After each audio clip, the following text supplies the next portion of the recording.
नमस्कार सर. नमस्कार. आता आपण जो प्रश्न बघणार आहोत तो सर्वांसाठी म्हणजे थोडा जिव्हाळ्याचा प्रश्न आहे आपण असं म्हणू शकतो. कारण आज रायगडवर गेलो तर सर्वात पहिले आपण सिंहासनाची जागा बघण्याआधी जिथे जातो ती म्हणजे शिवाजी महाराजांची समाधी, ज्याच्यासमोर आपण नतमस्तक होतो. तर त्या समाधीबद्दल अनेकांच्या मनात शंका निर्माण असते की ही नंतर बांधलेली समाधी आहे, मग आधी समाधी होती ती कुठे होती, म्हणजे तिथे खाली अजून काय होतं. सो त्या सगळ्याबद्दल आपला रिसर्च काय सांगतो? शिवछत्रपतींचं निधन झालं 3 एप्रिल 1680ला. म्हणजे सभासदाचं मान्य केलं तर ते निधन कसं झालं, काय झालं हा आपला विषय नाही. निधन झाल्यानंतर महाराजांचं जे पार्थिव होतं ते महादेवाच्या मंदिरासमोर आणलं रायगडवरच्या, आणि तिथं त्यांचं दहन झालं. हे बखरीतली माहिती. शिवाजी महाराजांची समकालीन कागद आपल्याला काय आत्तापर्यंत उपलब्ध झालेला नाही. पहिला शिवाजी महाराजांच्या समाधीचा उल्लेख आपल्याला कुठे मिळतोय तर कर्नल प्रॉथरनं 10 मे 1818ला किल्ला जिंकला, आणि त्यानं ते सगळी जी काही घडामोड आहे किल्ला जिंकायची, डे टू डे रिपोर्ट तो आपल्या वरिष्ठांना करत होता. त्या प्रॉथरनं जे एक पत्र लिहिलंय त्या पत्रामध्ये त्यानं असं म्हटलंय की शिवाजी महाराजांची इथली समाधी जी महादेवाच्या मंदिरासमोर आहे ती दुरावस्थेत आहे. तिच्याकडं त्यांच्या वारसांनी लक्ष दिलेलं नाही असं दिसतंय. रायगड तर आहेच, पण त्या महान शिवाजी महाराजांची समाधी असं त्यानं म्हटलं. त्यानं शिवाजी महाराजांना महान हा शब्द वापरले, आणि तो पहिला उल्लेख आहे शिवाजी महाराजांच्या समाधीचा प्रॉथरने केलेला. प्रॉथरला सुद्धा तिथल्या स्थानिकांनी त्यावेळेच्या जे काय सगळं मराठ मंडळ तिथलं असेल किंवा सैनिक असेल त्यांनीच ती सांगितलंच नाही की ही शिवरायांची समाधी म्हणजे 1818 पर्यंत तरी. आणि त्यानं एक नकाशा तयार केला आहे त्याच वेळेला, आणि त्या नकाशामध्ये सुद्धा शिवाजी महाराजांच्या समाधीचं स्थान त्यानं जगदीश्वर प्रासाद जो आहे आजचा त्याच्याबरोबर समोर टाकलं. बरोबर. हे 1818चं झालं. त्यानंतर उल्लेख येतोय आपल्याला समाधीचा महात्मा फुलेंच्या वाङ्मयामध्ये येतोय. तो महात्मा फुलेंनी पोवाडा लिहिला. आपल्याला माहिती आहे कुळवाडी भूषण पोवाडा गातो शिवाजी राजाचा म्हणून तो जो पोवाडा आहे तो सुप्रसिद्ध पोवाडा आहे. ते खरं तर चरित्र आहे एक शिवाजी महाराजांचं लहानसं. बरोबर. आणि एतदेशीयानं लिहिलेलं, म्हणजे हे बखरकार सोडून द्या, पण जाणीव झाल्यानंतर एतदेशीयानं म्हणजे इथल्या माणसानं लिहिलं ते पहिलं. आणि मग महात्मा फुले रायगडला गेले, आणि मग ती घटना माहिती आहे आपल्याला, तो सगळा प्रसंग तो काय परत नव्यानं मी सांगत नाही तो. आणि त्यांनी त्या समाधीवर फुलं वाहिली. ती समाधी परत खूप वर्षानंतर त्यांनी बघितली. असं दीनबंधू नावाचं जे वर्तमानपत्र निघतंय त्यावेळा निघत होतं. नंतर नारायण मेघाजी लोखंडे त्याचे संपादक होते. तर सुप्रसिद्ध कामगार पुढारी आपल्याला माहित आहे. त्यांच्यामध्ये ते हा सगळा महात्मा फुलेंच्या रायगड भेटीचा वृत्तांत येतोय. अच्छा. म्हणजे तो तसा फर्स्ट हँड रेफरन्स आहे, कारण ते समकालीन आहे. तो रेफरन्स येतो. आणि त्यानंतर मग त्या स्मारकाची, समाधी स्मारकाची जीर्णोद्धाराची चळवळ सुरू झाली. अच्छा. हिराबागेमध्ये पुण्याच्या पहिली सभा झाली.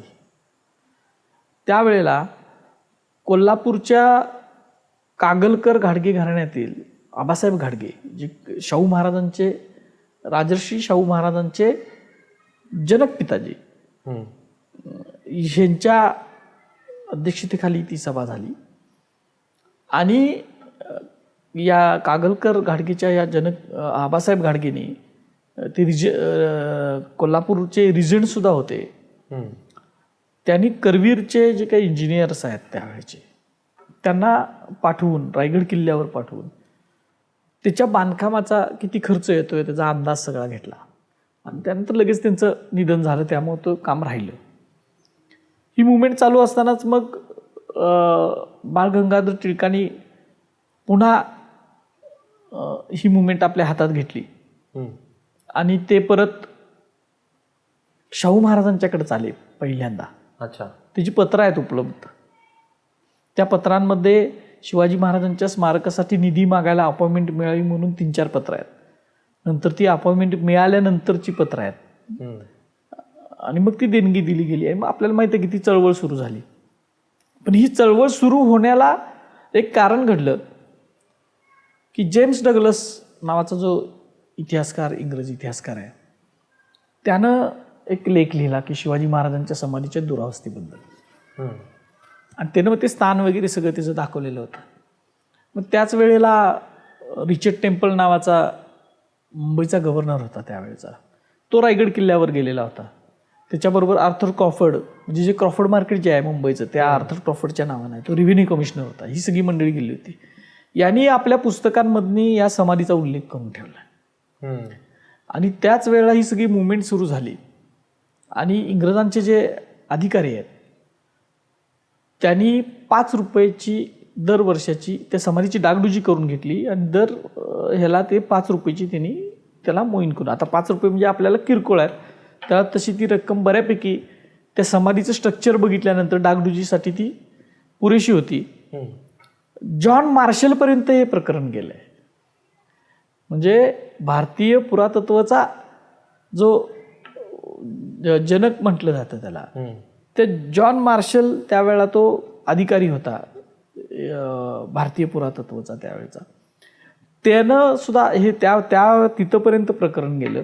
कॅम्बेल नावाचा इंजिनियर, त्यानं समाधीचे ते अष्टकोनी समाधीचे नकाशे तयार करून घेतले. सगळे नकाशे वगैरे सगळे उपलब्ध आहेत. आणि तिथं ती मुवमेंट सगळी सुरू झाली. इंग्रजांनी ती समाधी खूप चांगल्या पद्धतीनं त्यानंतर म्हणजे 1885 नंतर तिचं जतन व्यवस्थित केलेलं होतं. कारण 1913चा फोटो माझ्याकडे आहे. अच्छा. आणि तो छापला आहे पुस्तकात. अनेक पुस्तक मी छापला आहे. मनोरंजन नावाच्या मासिकामध्ये मिळालेला होता तो. अष्टकोनी तो चौथरा आहे सगळा समाधीचा, तो अगदी स्पष्ट दिसतोय. आणि कॅम्बेलच्या ह्याच्यामध्ये सुद्धा तो नकाशामध्ये अष्टकोनी चौथरा माप वगैरे सगळी आहेत. त्यामुळं शिवाजी महाराजांची समाधी इथं आहे का तिथं आहे त्याच्याविषयी काही शंका घ्याव्यात असं काही स्थान राहिलेलं नाही. आता ही मुवमेंट जी आहे ही राजकीय श्रेयवादाची मुवमेंट झाली नंतर.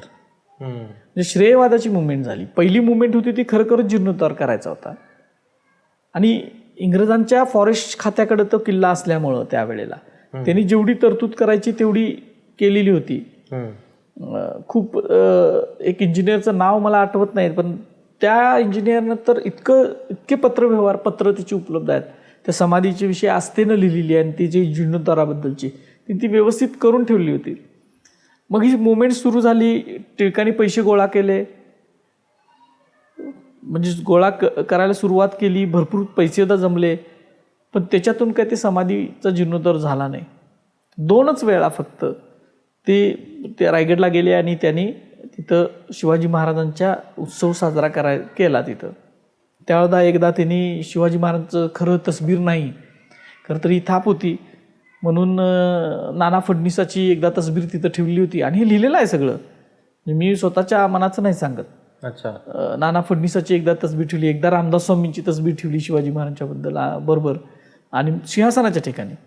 आणि मग ते सगळं उत्सव वगैरे साजरा केला. मग टिळक महाराज की जय वगैरे घोषणा वगैरे या असल्या सगळ्या ते झालं. 2च वेळा ते गेले, पैसे जमा झाले, पण समाधीचा जीर्णोद्धार काय झाला नाही. मधीच ज्या बँकेत ते पैसे ठेवलेले होते ती बँक बुडाली गेली असं सांगितलं गेलं, बुडाली बँक, पण ते पैसे दुसऱ्याच कारणासाठी वापरले गेले असं विरोधकांचं तत्कालीन म्हणणं होतं. हे अशा अनेक बातम्या वगैरे त्यावेळेच्या वर्तमानपत्रातनी वगैरे ते आहेत, अभ्यास केला तर आपल्या लक्षात येतं. पण 1920ला टिळकांचं निधन झालं आणि परत ती मुवमेंट स्टॉप झाली. आणि एक जी 95 टिळकांनी शिवजयंती सुरू केली, त्याच्या अगोदरच शिवजयंती सुरू होती, पण 85 त्यांनी ती मुवमेंट आपल्या ताब्यात घेतली. थोडक्यात माझ्या मतानुसार हायजॅक केली. 1885 ते 1920 म्हणजे 25 वर्ष पैसे जमा करून सुद्धा त्या ठिकाणी त्या समाधीचं काहीही काम झालं नाही. पण ज्या वेळेला परत हे सगळी मुवमेंट असल्यामुळं टिळक वारल्यानंतर 1925-26 पुन्हा ह्या समाधीच्या जीर्णोद्धारानं जोर धरला. कारण 27 शिवाजी महाराजांची 27 जन्म झाला म्हणून ती 200 वर्ष झाली असा एक विषय येत होता. आणि त्यामुळं ती परत मुवमेंट जोर धरली. आणि इंग्रज सरकारकडं डेप्युटेशन जायला लागलीत आणि पत्र जायला लागलीत की कारण त्यांच्या खात्याच्या ताब्यात होतं तोपर्यंत त्या खातं निर्माण झालं होतं आणि त्यांच्या खात्याकडे रायगड वर्ग झाला होता की तुम्ही आता समाधीचा जीर्णोद्धार करा, पैसे वगैरे जमले. मग ब्रिटिशांच्या त्या खात्यानं शिवाजी रायगड स्मारक समिती जी आहे आता सुद्धा चाललेली आहे ती टिळकांनी स्थापन केली. त्यांना सांगितलं की तुमच्याकडनं तुम्ही पैसे जमा केले, तुमच्याकडनं शक्य होत असेल तर सांगा, नाही तर आम्ही समाधी जीर्णोद्धाराला सुरुवात करणार आहोत. मग त्यावेळेचे जे तत्कालीन लोक होती त्यांनी ते दोघांच्या कोलॅबरेशननं म्हणजे ब्रिटिश सरकारचे सुद्धा पैसे त्यावेळेचे इंग्रजांचे आणि ह्यांचे पैसे अशा ह्याच्यातून ती समाधी जीर्णोद्धाराला सुरुवात केली. तात्यासाहेब सुळे नावाचे एक शिवप्रेमी जे कॉन्ट्रॅक्टर होते, कारण एवढ्या उंचावरचं परत बांधकाम करायचं कोण घेणार ना कॉन्ट्रॅक्ट, तर त्यांनी ते कॉन्ट्रॅक्ट घेतलं. आणि आज ज्या समाधीचा वरचा भाग अष्टकोनी चौतऱ्याच्या वरचा जो अष्टकोनी लहानसा चौतरा आहे तो आणि त्याच्यावरची जी छत्री आहे आणि जे रेलिंग आहे फक्त ते त्यावेळेला बांधलं गेलं. पण त्या बांधकाम करताना ज्यावेळेला पायाखुदाई सुरू झाली त्यावेळेला 6 फूट खोलीवर शिवाजी महाराजांच्या अस्थी आणि रक्षा सापडल्या. अच्छा. त्यातला काही अंश सुळेनी घेतला, काही वडकेनी घेतला, काही तिथल्या लोकांनी घेतला आपलं पवित्र आहे म्हणून. जसं गौतम बुद्धाचं अवशेष लोकांना पवित्र वाटतात तसं ते पवित्र वाटले म्हणून त्यांनी ते घेतले आणि स्वतःकडं काही लोकांनी ठेवले ते अस्थी आणि रक्षा सगळा भाग. आणि मग ते आत्ताचे जे स्वरूप दिसतं ते त्यावेळेला दिसतं. त्याचबरोबर त्याच वेळेला एक अर्धवट जळलेली कवटी मिळालेली होती त्याच परिसरात म्हणजे तिथंच. पण ती कवटी ज्या वेळेला कलकत्त्याला पाठवली जिओलॉजिकल सर्व्हेच्या ह्याला तर त्याच्यामध्ये असं लक्षात आलं की ती उद मांजराची आहे आणि ते काही खूप वर्षापूर्वीचं नाही आहे ते उद मांजर. म्हणजे जे आहे ते त्या 300-350 वर्षापूर्वीचं नाही आहे, जवळचंच आहे. त्याने ते वनवा वगैरे लागल्यानंतर ती गवत आणि ते रायगडला ते इतकं उगवायचं झाडं वगैरे त्या परिसरात. ते जुने फोटो आहेत त्याचे तुम्ही बघा, ते आपल्या जगदीश्वर प्रसादाचे आणि ह्याचे, तर ते आग सुद्धा जंगलाला लागते तसं जंगलच झालेलं होतं सगळं ते. त्यामुळं ते त्याच्यातनं जाऊन ते त्या समाधीला जे होल बिल पडले असतील कदाचित 1885च्या अगोदर सांगतोय त्यावेळेला ते गेला असेल आणि मग ते जळाल्यावर ते असं अर्धवट आग लगेच जळून ते सापडलं असं त्या होलमध्ये सापडलं असं झालं. ते काही कुत्र्याची कवटी नव्हती किंवा काहीच नव्हतं. पण अशा पद्धतीनं तिथं ते शिवाजी महाराजांचं समाधीचं सगळा जीर्णोद्धार वगैरे झाला. आणि मग नंतर एक मुवमेंट सुरू झाली की शिवाजी महाराजांच्या कुत्र्याची समाधीसुद्धा बांधली पाहिजे म्हणून. ती तिथं दाखवली जायची की इथं शिवाजी महाराजांच्या कुत्र्याचं ते हे झालं. आणि एक अशी कथा रचली गेली त्याच्यासाठी ज्याला इतिहासात काहीच पुरावा नाही, कुठल्याच उत्तरकालीन बकरीत नाही किंवा कुठंच नाही. म्हणजे इसवी सन 1818 नंतर लिहिलेल्या बकरीतनी सुद्धा नाही आहे. त्याच वेळेला एका कथेचा उगम अचानक झाला की शिवाजी महाराजांचा वाघ्या नावाचा कुत्रा होता आणि शिवाजी महाराजांचं ज्या वेळेला पार्थिव तिथं चितेवर ठेवलं आणि त्याला आग लावली त्यावेळेला शिवाजी महाराजांच्या प्रेमापोटी त्या वाघ्यानं शिवाजी महाराजांच्या चितेत उडी टाकली आणि म्हणून त्या वाघ्याचं सुद्धा स्मारक केलं पाहिजे. अशी एक ही खोटी कथा आहे, याला काहीच आधार नाही. याला ब्राह्मण ब्राह्मणेतर वादाच्या जो काही संघर्ष आहे त्याची सगळी किनार आहे. मग हे जे शिवाजी महाराजांच्या समाधीसाठी पैसे गोळा करायचं काम हे दीर्घकाळ चाललेलं होतं. म्हणजे 95 पासून ते 27 पर्यंत काम सुरूच होतं. शिवाजी महाराजांचं स्मारक करायचं आहे, पैसे द्या, शिवाजी महाराजांचं स्मारक करायचं आहे, पैसे द्या. आता किती पैसे जमा झाले, कुठं खर्च केले, कुणी खर्च केले ह्याचे काही पुरावे आपल्याकडं नाहीत. पण पैसे गोळा करायचं काम चालू होतं. ही कथा रचल्यानंतर कुत्र्याचं जे काही आत्ताचं स्मारक आहे ते 1936ला झालेलं स्मारक आहे. अच्छा. हे 1925-26ला सुद्धा झालेलं नाही जीर्णोद्धाराच्या वेळेला. 1936ला हे स्मारक झालं आणि त्या स्मारकावर तोपर्यंत राजसन्यास नावाचं जे नाटक आहे, जे नाटक गडकरींनी लिहिलं, ते नाटक लिहिण्याची प्रेरणासुद्धा हे नचिकेळकर आणि त्यावेळीची परिस्थिती आहे, जहाल मवाळ वादाची त्याला किनारा आहे. आणि ब्राह्मणे तर वादाची किनार सुद्धा त्या नाटकाला आहे. द ग गोडसेनी खूप चांगल्या पद्धतीनं त्या नाटकाच्या सगळ्या भूमिकेवर म्हणजे गडकऱ्यांच्या भूमिकेवर आणि त्यांच्यावर पडलेल्या प्रभावावर खूप चांगलं विश्लेषण केलं. त्यांची जहाल मवाळ वादाची किनार त्यांनी दिले. माझं मत आहे ते ब्राह्मण तर वादाची किनार त्या सगळ्या नाटकाला आहे. आणि त्यातून मग गडकऱ्यांनी जे संवाद लिहिले त्याच्यातून शिवाजी महाराज, संभाजी महाराज सगळ्याच लोकांची बदनामी इतक्या खोलपर्यंत त्यांनी बदनामी करून ठेवलेली आहे त्या नाटकातून. आणि त्या नाटकाची अर्पण पत्रिका म्हणजे नाटक त्या गडकऱ्यांनी खरं तर मूळ त्या गडकऱ्यांच्या नाटकाचं पुस्तिकाच मिळालेलं नाही. मूळ त्यांचं हस्तलिखितात मिळालं नाही. पण ज्यांनी स्मारक केलं 36ला त्यांनी एक अर्पण पत्रिका तिथं अशी कोरून ठेवले की हे गडकऱ्यांच्या राजसन्यास नाटकातून. आणि मग ते कुत्र्याला ते अर्पण इनामी कुत्रं आहे वगैरे वगैरे ते शिवाजी महाराजांचं धन्याला वगैरे असं केलं.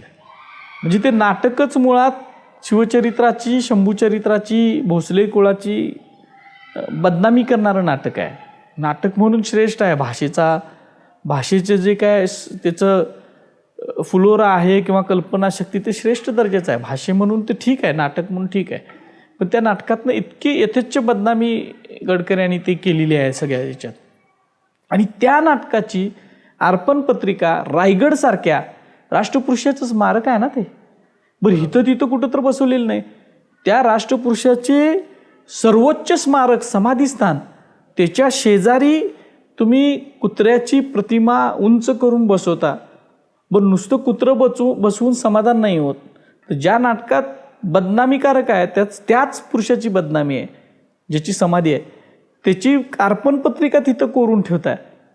हे सगळं झालं आणि ह्याच्यानंतर परत 80च्या दशकामध्येच अशी सुरुवात झाली जे गोनी दांडेकरांनी त्यांच्या एका पुस्तकात लिहिलं आहे की शिवाजी महाराजांच्या समाधीच्या अस्तित्वावर कृष्णमेघ जमू लागले असं गोनींनी लिहिलं आहे दांडेकर सरांनी. पण ते नंतर सुदैवानं हटले. तर त्यावेळेला अशी कथा रचायला सुरू झाली की ही जी काही समाधी आहे शिवछत्रपतींची ती समाधी शिवछत्रपतींची नाही आहे. त्याच्याविषयी अस्तित्वावर प्रश्नचिन्ह निर्माण झाले. आणि 2000च्या दशकामध्ये पुण्यामधल्या एका संशोधकाने शोध शिवसमाधीचा नावाचं एक पुस्तिका लिहिली. अजून पुस्तिका माझ्याकडे सुद्धा अनेक लोकांच्याकडे असेल. आणि त्यांनी हे संशोधक म्हणजे ह्या सगळ्या संशोधकांच्या ह्याच्यातले आहेत. म्हणजे सगळ्या ते कंपू एक आहे रायगडवर काम करणाऱ्या. आम्ही खूप काम करतो, शिवचरित्रावर काम करतो, किल्ल्यांवर काम करतो असं म्हणणारे आहेत. कामसुद्धा आहेत, 90% काम चांगलंच आहे, वाईट नाही. पण त्याच लोकांनी एक पुस्तिका लिहिली की शोध शिवसमाधीचा नावाची. आणि त्याच्यामध्ये त्यांनी अशी मांडणी केली की आज जी अष्टकोनी समाधी आहे जी कित्येक वर्ष परंपरेनं शिवाजी महाराजांची समाधी म्हणून सांगितली जाते त्या समाधीच्या जीर्णोद्धारावेळी तिथं अस्थिरक्षा मिळाल्या शिवाजी महाराजांच्या. ती समाधी शिवाजी महाराजांची समाधी नाही. त्याच्यासाठी अनेक कुतर्क दिले त्यांनी काय असतील ते. आणि समाधी कुठली आहे तर ज्या चौथऱ्यावर कुत्र्याचं स्मारक उभा केलंय ती शिवरायांची समाधी आहे असं पुस्तिकेतच त्यांनी लिहिलं. आणि तशी भाषणं, व्याख्यानं आणि तसं सांगितलं जाऊ लागलं. आणि त्याच दरम्यान मला गोल्डी सरांच्याकडे ती पुस्तिका आली पहिल्यांदा. मी त्यांना भेटायला गेलो सरांना. त्यावेळेला त्यांनी मला ती दिली, मी सुद्धा वाचली. पुस्तिका वाचल्यानंतर मला तर वाटलं की अरे हे खरंच असं मानतं का काय. परत मी जरासा त्याच्यावर विचार केला आणि माझ्या लक्षात आलं की हे खोडसळपणाच आहे. जर ब्रिटिश त्यावेळेचे नकाशे करून ठेवत असतील, कर्नल प्रॉथर सांगत असेल, महात्मा फुले तिथं जाऊन ते सांगत असतील, त्यांनी जरी स्थान दर्शवलं नसलं तरी महादेवाच्या मंदिरासमोरचं त्यांनी ती कथा सांगितलेली आहे. ही सगळी जी मंडळी आहेत, हे टिळक असतील किंवा अनेक मंडळी, त्या समाधीच्या जीर्णोद्धाराचं त्यांनी प्लॅन केला असेल तर हे मुद्दाम म्हणून सांगतात का काय. म्हणजे शिवाजी महाराजांची समाधी आत्ताची आहे ती अष्टकोनी मनोऱ्याच्या पायाचा चौथरा आहे तो, आणि त्याच्यावर मग तो स्तंभ होता आणि हीच समाधी आहे, मग ह्याच्यासाठी रेफरन्स द्यायचे आणि मग चुकीचे काही रेफरन्स द्यायला लागले. म्हणजे ह्या समाधीच्या विषयी आर्थर क्रॉफर्डने एक स्केच करून ठेवलं. तर त्याच्यामध्ये त्यानं असं लिहिलं की त्याचं पुस्तक आहे our troubles in Bombay and Deccan असं नाव आहे त्याचं. आर्थर क्रॉफर्डचं पुस्तक आहे. त्याच्यामध्ये त्यानं तो गेलेला होता ना रिचर्ड टेम्पल बरोबर. त्यानं लिहून ठेवलं, खूप गोष्टी लिहिल्यात रायगडच्या बद्दल. आणि त्याच्यामध्ये त्याने एक स्केच दिलं आहे जे रिचर्ड टेम्पलनं काढलं आहे. आणि त्याच्या खाली त्याने दिले की क्रिमिनेशन प्लॅटफॉर्म ऑफ शिवाजी. बरोबर. आणि ते चौकोनी आहे. मग त्या स्केचचा आधार घेऊन ती समाधी नाही आहे. ती बघा अष्टकोनी समाधी नाही. क्रॉफर्ड काय म्हणतं, ही चौकोनी त्यानं दिलंय. मुळात त्याच्याच वेळेला ते क्रॉफर्ड जायच्या अगोदरच कॅम्बेल, जेम्स डग्लस आणि इतर जी लोक आहेत इंग्रज. कॅम्बेल हा कुलाब्याचा इंजिनियर होता, स्टेट एक्झिक्युटिव्ह इंजिनियर होता. त्यानं जे नकाशे काढले ते अष्टकोनी समाधीचं त्यानं फुल माप सगळ्या सकट काढले. आणि आर्थर क्रॉफर्डनं जी स्केच दिलंय त्याच्यामध्ये त्यानं स्पष्ट म्हटलं क्रिमिनेशन प्लॅटफॉर्म म्हटलेलं होतं. क्रिमिनेशन म्हणजे दहनस्थळ. त्यानं टोम्ब ऑफ शिवाजी म्हटलेलं नाही आहे. आणि त्यानं स्पष्ट नोंद केलं दुसरीकडे की टोम्ब ऑफ शिवाजी दुसरी आहे, क्रिमिनेशन प्लॅटफॉर्म वेगळा आहे आणि समाधी. आणि असं असू शकतं जसं राजश्री शाहू महाराजांचं दहन हे पंचगंगा घाटावर झालं आणि त्यांची समाधी ही नर्सरी बागेत आहे, खूप लांब आहे तिथून. अशा अनेक ठिकाणं आहेत दहनस्थळं लगेचच बाजूबाजूला, दहन आणि समाधीची बांधणी असं वेगवेगळं असतं. ह्या सगळ्या गोष्टीवर ज्या वेळेला अभ्यास केल्यानंतर मग मी एक पुस्तक लिहिलं, शिवछत्रपतींच्या समाधीचा शोध आणि बोध. म्हणजे रायगड हे मराठ्यांच्या इतिहासाचं, शिवछत्रपतींच्या इतिहासाचं एक प्रमुख साधन आहे. बरोबर. जसे डॉक्युमेंट्स हे साधन असतं तसं जे हिस्टॉरिकल मॉन्युमेंट्स असतात, वास्तू असतात, ही प्रमुख साधनं असतात. आणि ह्याच्यामध्येच ह्याची माहिती सांगताना ह्याच्याविषयी कन्फ्युजन करायचं असं वारंवार चालू आहे. रायगडबद्दल तर वारंवार चालू आहे. आणि तेच गोष्ट शिवसमाधीबद्दल आलेली होती. आणि खोटी स्मारकं उभा करणं, कुत्रा असेल नसेल, त्या कुत्र्याचं वाघ्या नाव कुठं आहे का, कुठल्या बकरीत तर आहे का, कथा तुम्हीच रचणार, नाव सुद्धा तुम्हीच देणार, स्मारक सुद्धा तुम्हीच बांधणार, ह्या सगळ्या गोष्टी. दुसरी गोष्ट त्या स्मारकाभोवती तिने आणि काय गुंफली की ज्यावेळेला हे समाधीचं जीर्णोद्धाराचं काम सुरू होतं असं म्हणतात, त्यावेळेला ते गेले तुकोजी होळकरांच्याकडं. तुकोजीराव होळकर म्हणजे इंदूर नरेश, म्हणजे मल्हाररावांचे वारसा त्यांचा. अत्यंत शिवप्रेमी माणूस. हे सगळी जी स्मारक मंडळाची माणसं आहेत अशी कथा त्यांनीच त्यांच्याच पुस्तकातनी दिलेत. बघा रायगडवरच्या अनेक पुस्तकातनी कथा आले की ते त्या होळकरांच्याकडे गेले आणि होळकरांना असं लक्षात आलं की आपण इंग्रजांचे मांडलिक आहोत आणि शिवछत्रपतींच्या स्मारकाला पैसे दिले तर आपल्यावर इंग्रज नाराज होतील. आणि त्याच वेळेला त्यांच्या ज्या राणी होत्या त्यांचं लाडकं आवडतं कुत्रं वारलेलं होतं. म्हणून त्यांनी सांगितलं म्हणे की मी शिवाजी महाराजांच्या स्मारकाला काय पैसे देणार नाही, पण मी ते कुत्र्याचं जे तुम्ही म्हणताय ते स्मारक, आमचं सुद्धा कुत्रं वारलंय तर आम्ही कुत्र्याच्या स्मारकाला पैसे देतो. म्हणून तिने देणगी दिली आणि त्यांच्या पैशातनं ते स्मारक त्यांनी उभा केलं. पण या कथेला काही आधार नाही. मुळात तुकोजी होळकर इंग्रजांना घाबरणारे नव्हते, संस्थानिक जरी असले तरी.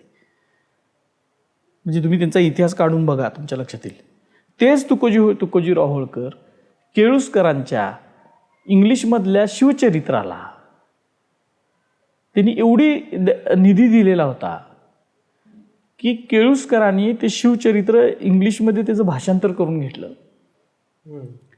आणि भाषांतरकार प्रोफेसर ताकाखाव होते. त्या ताकाखावना त्यावेळेला 100 तोळे सोनं देऊन त्यांनी सत्कार केलाय मुंबईमध्ये. अच्छा. जे एक लेखक प्रकाशक भाषांतरकाराला एवढे पैसे देत 100 तोळे सोनं देऊन सत्कार करू शकतो, एवढे पैसे होळकर साहेबांनी दिले होते तुकोजीरावांनी. आणि ते शिवाजी महाराजांच्या स्मारकाला पैसे द्यायला कशाला घाबरतात. पण एकाच गोष्टीतून एक तर शिवाजी महाराजांच्या समाधीविषयी प्रश्नचिन्ह करायचं, रायगडसारख्या अत्यंत महत्त्वाच्या ठिकाणी कुत्र्यासारखं एखाद्या प्राण्याचं कुत्रा इमानदार असतो, सगळं असतं, हे सगळं मान्य आहे. पण खोटी कथा रचायची आणि तिथं ते स्मारक उभा करायचं, ते झाल्यानंतर त्यातून बदनामी करायची, होळकरांसारख्या शिवप्रेमी व्यक्तींची बदनामी करायची, आणि त्याचबरोबर नंतर ते शिवाजी महाराजांचं स्मारक आहे म्हणून सांगत सुटायचं. ही जी काय ही लिंक आहे असं मला वाटतंय. कारण नाहीतर मग गडकऱ्यांचं शिलाफलक लिहायची गरज नव्हती त्याच्यावर, ते बदनामीच. खरं तर ते कुत्र्याचं स्मारक म्हणजे शिवछत्रपतींच्या बदनामीचं तर स्मारक आहेच आहे, पण त्याचबरोबर सगळ्या तमाम बहुजन मराठ्यांची अक्कल काढणारं सुद्धा स्मारक आहे. म्हणजे तुम्हाला एवढी सुद्धा अक्कल नाही की तुमच्या बापजाद्यांच्या समाधीच्या ठिकाणी आम्ही अशी खोटी स्मारक उभा करू शकतोय आणि त्यांचीच बदनामी केलेल्या पुस्तकाची शिलाफलक सुद्धा तिथं लावू शकतोय. एवढंच नाही तर त्याच्यावर आम्ही त्या तुकोजी होळकर सारख्या शिवप्रेमी माणसाचं सुद्धा आम्ही बदनामीची कथा रचू शकतोय. हे सांगणारं ते स्मारक आहे आणि अत्यंत लाजिरवाणी गोष्ट आहे. ह्या सगळ्या गोष्टी बघितल्यानंतर मला असं वाटतं, जरी त्याला ठोस शिवाजी महाराजांच्या पत्रातला जरी पुरावा मिळाला असेल तरी ती गोष्ट काढून टाकली पाहिजे, कारण त्याच्या भोवतीने ही अशी सगळी बदनामीची वर्तुळं आखली गेलेली आहेत त्या स्मारकाच्या भोवतीनं, त्या कुत्र्याच्या स्मारकाच्या भोवतीने. आणि हे सगळ्या गोष्टी झाल्यानंतर शिवाजी महाराजांचं आज पुरातत्व खात्याकडे तुम्ही पत्रव्यवहार करा, माहितीच्या अधिकाऱ्याखाली मागा, ते नॅशनल मॉन्युमेंटच नाही आहे. त्यांच्या मॉन्युमेंटची लिस्ट आहे. जरी रायगड किल्ला नॅशनल मॉन्युमेंट असला तरी रायगड किल्ल्यावरच्या सुद्धा मॉन्युमेंटची लिस्ट आहे, त्याच्यामध्ये ते स्मारक नाही.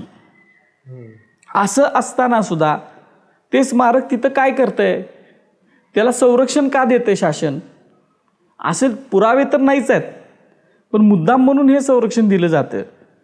ते जे स्मारक मंडळ आहे ते कुत्रा काढल्यानंतर पुन्हा स्वतःच्या खर्चानं जाऊन ते बसवते. त्याच्या परमिशन दिलेत का परत बसवायच्या? स्वतःच्या खर्चानं जाऊन बसवते. ह्याच्यासारखी दुर्दैवी गोष्ट कुठली नाही असं माझं मत आहे. आणि माझं चॅलेंज आहे महाराष्ट्रातल्या कुठल्याही महाराष्ट्रातल्या काय जगातल्या सगळ्या संशोधकांना. एक जण बोगस संशोधक आला, त्यानं सांगितलं की माझ्याकडे पुरावे आहेत की कुत्र्याचं स्मारक हे 1838चं कुठली तर जर्मन बाई आली त्याच्याकडची, आम्ही 1,00,000 रुपयाचं इनाम ठेवतो, त्यानं ते जर्मन ग्रंथ आणून दाखवावा त्या माणसानं. ते कुत्राचा उल्लेख असणारं स्मारक आहे. ते काहीही थापा मारायच्या, विनाकारण जाती तेढ निर्माण करायची आणि बदनामीसाठी, शिवाजी महाराजांच्या असल्या गोष्टीसाठी बदनामी एवढं आपण सहन कसं करतोय हेच मला वारंवार त्याचा राग येतो ह्या सगळ्या गोष्टींचा. एकतर पुरावे द्यायचे नाहीत आणि पुरातत्व खातं सुद्धा अशी चुकीची स्मारकं कशी काय करून देते गडावर, एवढ्या महत्त्वाच्या गडावर. एक दगड हलवायचा असेल तर आज शिवप्रेमींना राहायची तिथं तुम्ही बंदी घालताय आणि अशा चुकीच्या पद्धतीची स्मारकं तिथं उभी ठेवताय. याच्यासारखी दुर्दैवी कुठली गोष्ट असेल? बरोबर. नाही, तुम्ही एवढ्या आकसाने हे सगळं सांगताय, ह्याच्यामागे तुमची भूमिका स्पष्ट तर होतेच आहे, पण इतिहासाची अवहेलना करून, महाराजांची निंदा नाराजगी करून जे काही स्मारक तिथं आज उभं राहिलं आहे, तर ते स्मारकाची जी जागा आहे ती तिथून हटवावी अशी सर्वांचीच इच्छा आहे. आपली ती इच्छा आपण प्रकट केलेलीच आहे. पण आम्ही सुद्धा आमच्या माध्यमातून सर्वांना ही विनंती करतो की सर्वांनी येईन ते परीने पुरातत्व विभागाला आणि इतर जे शासनाचे विभाग आहेत त्यांना वारंवार प्रश्न विचारून त्या स्मारकाबद्दल माहिती मिळवावी आणि ते स्मारक तिथून हटवावं यासाठी मागणी करावी अशी आम्ही पण इच्छा व्यक्त करतो. आणि आजचा ह्याच नोटवर आपण आजचा भाग इथे थांबूयात. जय शिवराय. जय शिवराय.